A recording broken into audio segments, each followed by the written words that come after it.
शांतिपूर्वक विदा लो वीर। धन्य हूं मैं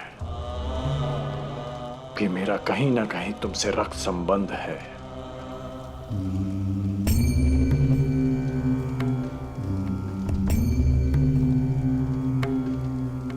प्रेहि प्रेहि पतिभि पूर्वैर्भिः यत्रा न पूर्वे पितरपर्युः भूभरार्जना स्वधया मदन्तायमं पश्यासि वरुणं च दिवम्। आज आप सब धन्य हो गए।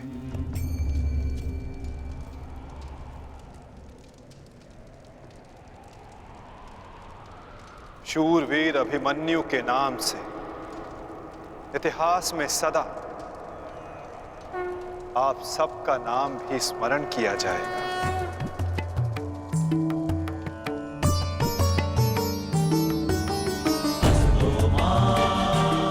और जो जिस मंतव्य के लिए आता है उसे एक न एक दिन संसार से जाना ही होता है।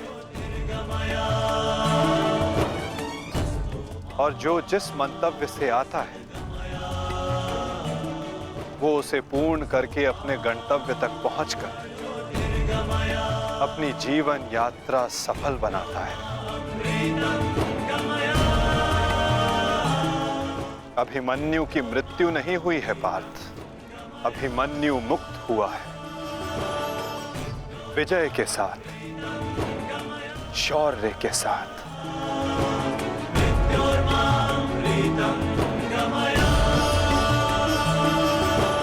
अपने इस क्षण को अपनी दुर्बलता मत बनाना पार्थ।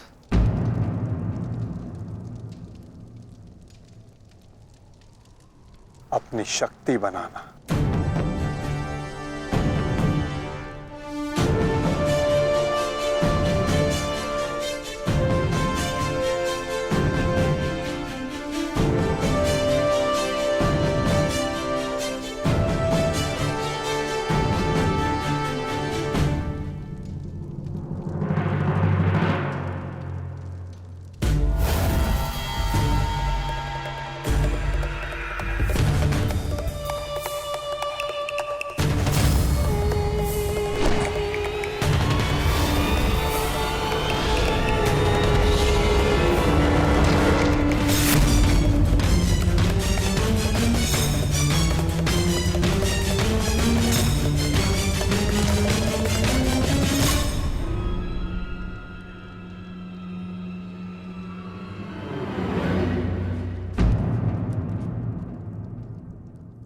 अर्जुन की वजह नहीं हमारे मुख पर मारा गया थप्पड़। सारी कौरव सेना के सामने अर्जुन वो कर गया जिसकी उसने शपथ ली थी, और हम खड़े खड़े देखते रह गए, देखते रह गए, देखते रह गए, देखते रह गए। अच्छा है, अच्छा हुआ आपको अपनी दुर्बलता और अर्जुन के तेज का अनुमान हो गया। अब क्या करेंगे युवराज? युद्ध छोड़कर समर्पण का मन तो नहीं है आपका? बस बद्रराज बस। अब यदि एक भी अपशब्द कहा ज्येष्ठ के विषय में तो उचित नहीं होगा। तुमने कौन से तीर चला दिए? उस अर्जुन के समक्ष 2 पल नहीं खड़े रह सके तुम, 2 पल। तुम जैसे भीरुओं की हमारे शिविर में कोई आवश्यकता नहीं है। मेरी तो इच्छा ही नहीं थी कि तुम्हारे पक्ष में सम्मिलित हूं। छल करके ये तुम्हारा ज्येष्ठ मुझे यहाँ लाया था दुशासन। संपूर्ण बल से मैंने युद्ध किया। मैं जा रहा हूं यहाँ से और दोबारा यहाँ पग नहीं रखूंगा। सर्वप्रथम आप अपना संयम धारण कीजिए महाराज शल्य। हार हम सबकी हुई है और अभी आपस में बहस करके हम अपने शत्रु को और भी अधिक बलशाली बना देंगे। स्मरण रखिएगा इस बात का। शत्रु तो प्रबल है ही आचार्य, परंतु यहाँ उपस्थित अधिकतर लोग ये बात समझ ही नहीं पा रहे, क्योंकि ये मूर्खता और अभिमान से भरे पड़े हैं। आज तो अर्जुन और कृष्ण की सम्मिलित शक्ति देखी, आज तो इसका प्रारंभ हुआ है और ये शक्ति कितना विध्वंस करने वाली है इसका अनुमान आप स्वयं लगा सकते हैं। अरे जो युद्ध से पहले ही शत्रुओं से भयभीत हो जाए वो विजय कैसे दिला सकता है? शांत हो जाओ दुशासन। हमारा वास्तविक शत्रु तो वो छलिया कृष्ण है जो मेरी हर चाल को पलट देता है, हर चाल को। माना कि आज हमने बहुत कुछ खो दिया है, परंतु उस पर रोने से अधिक श्रेयस्कर तो उसका प्रतिशोध लेना है। प्रतिशोध अभी से आपका क्या तात्पर्य है गांधाराज? सूर्यास्त हो चुका है। कदाचित आप भूल रहे हैं, नियम एक ये भी था कि सूर्यास्त के पश्चात भी मशालों के प्रकाश में युद्ध किया जा सकता है। स्मरण है ना आपको? परंतु नियम क्या थे क्या नहीं अब उसका कोई महत्व नहीं है आचार्य। 11 भाई खोए हैं मैंने, अब मुझे केवल प्रतिशोध चाहिए। वासुदेव कृष्ण ने छलना किया होता तो आज जयद्रथ नहीं, उस अर्जुन की चिता चल रही होती। कुछ चिताएं उनकी भी जलनी आवश्यक है।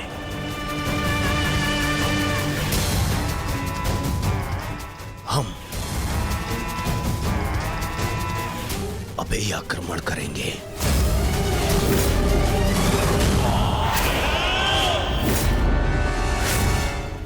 मैं कर्ण को संदेश भिजवाता हूं। कर्ण इस समय शिविर में नहीं है दुशासन, और ये हमारे लिए अच्छी बात है। आक्रमण के लिए सज्ज हो जाओ।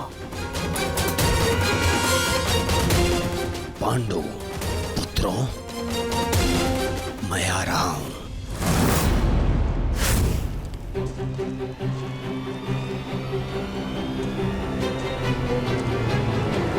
रुक जाओ, यह समय खेल खेलने का नहीं है वृषाली।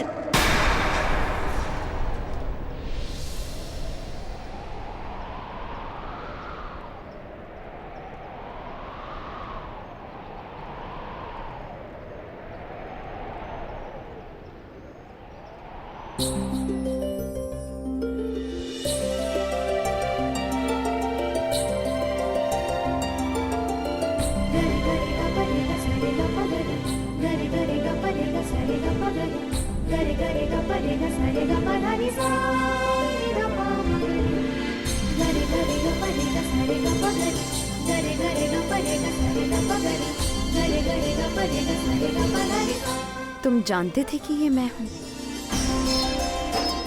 हम बचपन से मित्र हैं वृषाली। ना ही मैं तुम्हारी हस्तलिपि भूल सकता हूँ और ना ही तुम्हारे बाणों का वेधन।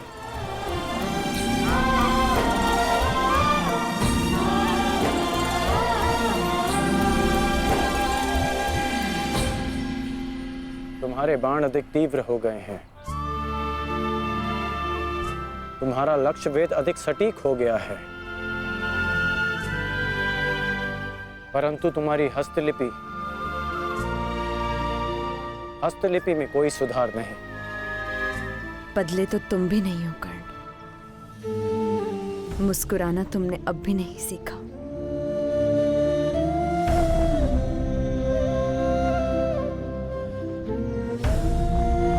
जीवन के हर क्षण के आश्चर्य में मुस्कुराहट खो गई है वृषाली। अब ये आश्चर्य भी तो देखो। कभी सोचा नहीं था कि ऐसे मिलेंगे, ऐसे युद्ध भूमि में। एक बार पुनः सोच लो दुर्योधन, रात्रि के समय युद्ध कर सकते हैं, परंतु छिपकर प्रहार करना उचित नहीं है। ये युद्ध के नियम के विरुद्ध है और विजय प्राप्त करने के लिए हमें ऐसा करने की आवश्यकता नहीं है। और ये मत भूलो, कि अर्जुन रात्रि में प्रहार करने में सक्षम है। बिल्कुल उचित कहा आचार्य द्रोण आपने, बिल्कुल उचित। अर्जुन सरलता से रात्रि में लक्ष्य भेद कर सकता है, परंतु अन्य पांडव नहीं। और अर्जुन इस समय अपने पुत्र के शव के पास है, और जब तक शेष पांडवों को हमारे आक्रमण का भान होगा तब तक हम उन्हें अपूरणीय क्षति पहुंचा चुके होंगे आचार्य।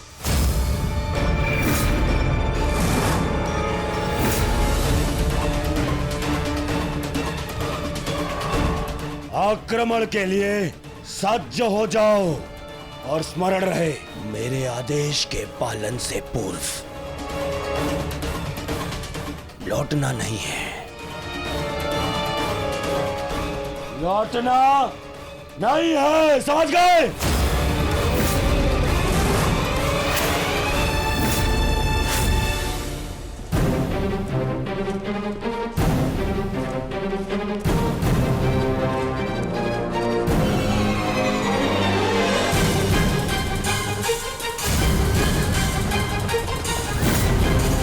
ये कोलाहल कैसा? ये सब क्या है? ये आक्रमण है। ये कौरवों ने युद्ध के नियमों का उल्लंघन करते हुए हम पे आक्रमण कर दिया है। हमें उन्हें उत्तर देना होगा। सावधान सैनिकों!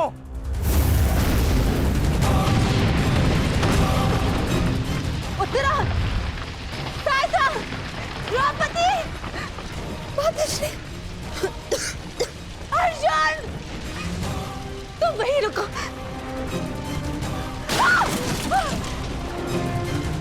उत्तरा, भीम! तुम्हारे मन में ये प्रश्न होंगे कि मैं यहाँ इस भांति क्यों आई। भुगत क्रम में सुना मैंने कि तुम्हारा कवच और कुंडल तुमसे छीन लिया गया। वृषसेन का भी समाचार मिला, इसीलिए मैं स्वयं को तुमसे मिलने से रोक नहीं पाई। किंतु तुम्हें यहाँ नहीं आना चाहिए था। क्या तुम्हारे पति और तुम्हारे परिवार को इससे कोई आपत्ति नहीं?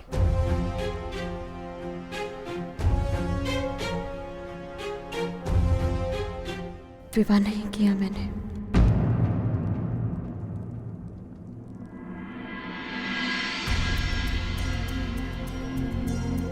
और परिवार के नाम पर मेरे बाल मित्र कर्ण के अतिरिक्त कोई और बचा नहीं। हाँ, अगर तुम्हें आपत्ति है तो मुझे बोल दो, मैं यहां से लौट जाऊंगी। लौटना तो मैं चाहता हूं। हमारे बचपन में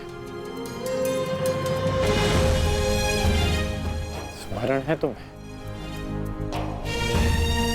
कि किस भांति तुम, मैं और शोन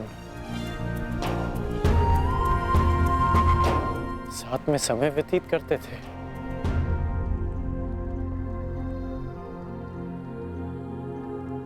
और आज देखो, हम यहां खड़े हैं। समझना कठिन है कि क्या उचित है और क्या अनुचित।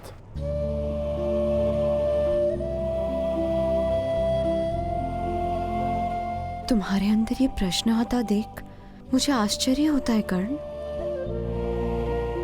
तुम ही कहते थे ना कर्ण कि मनुष्य जितना समर्थ बनता है, समाज के प्रति उसके कर्तव्य उतने बढ़ते चले जाते हैं। जितना बड़ा कर्तव्य, उसे पूर्ण करने के लिए उतनी ही पीड़ा का सामना करना पड़ता है। मुझे विश्वास है तुम पर कि तुम किसी भी पीड़ा और किसी भी बाधा का सामना कर सकते हो कर्ण। परंतु ये स्मरण रहे कि आज तुम जहां हो, यहां पहुंचने के लिए तुमने जीवन में कई त्याग किए हैं। और मुझे ये भी विश्वास है कि तुम्हारे ये सारे त्याग भी व्यर्थ नहीं जाएंगे। इस संसार में तुम जिस उद्देश्य से आए हो कर्ण, वो सारे उद्देश्य तुम्हें पूर्ण करने हैं। इस भांति कि ये संसार सदा तुम्हें स्मरण रखे।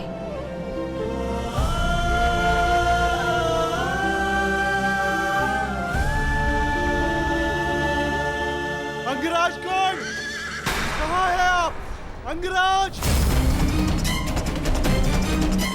सत्यसेन,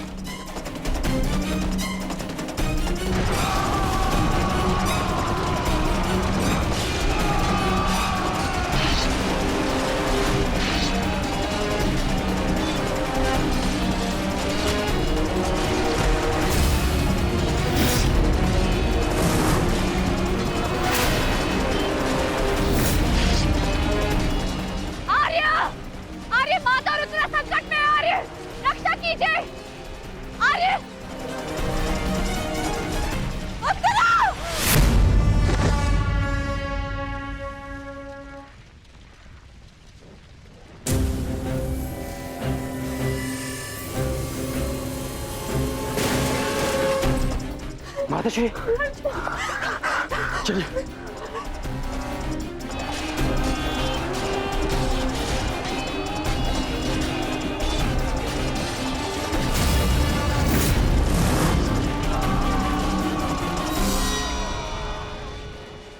दुर्योधन, इस प्रकार रात्रि में आक्रमण करके तुमने अपनी सीमा पार कर दी है। तुम्हें इसका परिणाम भुगतना होगा। योद्धा युद्ध भूमि में युद्ध करते हैं, शिविर में नहीं। युद्ध चाहिए तो युद्ध भूमि में युद्ध करो। हाँ, तो भयभीत कौन है? दुर्योधन ने उचित नहीं किया। सत्यसेन, तुम वृषाली को सुरक्षित शिविर पहुंचाओ और मैं कुरुक्षेत्र पहुंचता हूं।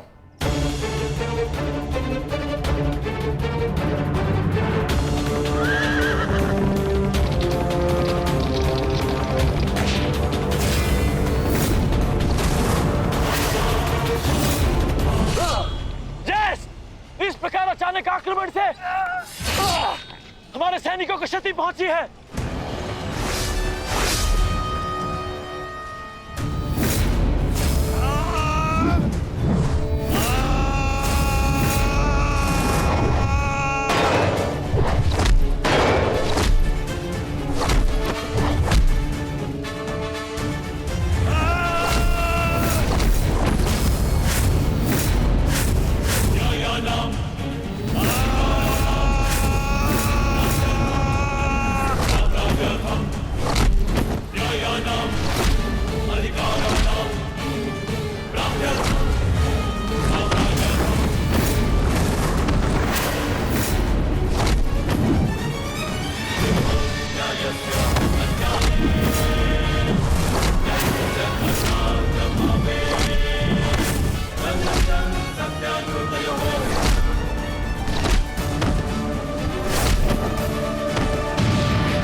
आचार्य, कुछ कीजिए आचार्य, मेरे तो संकट में है, कुछ कीजिए।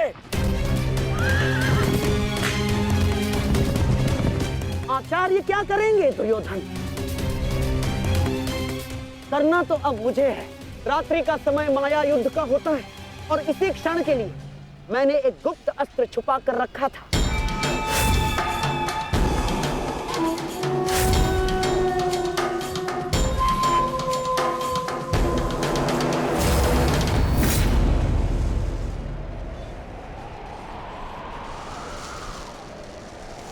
प्रकट हो जाओ अंगलूस।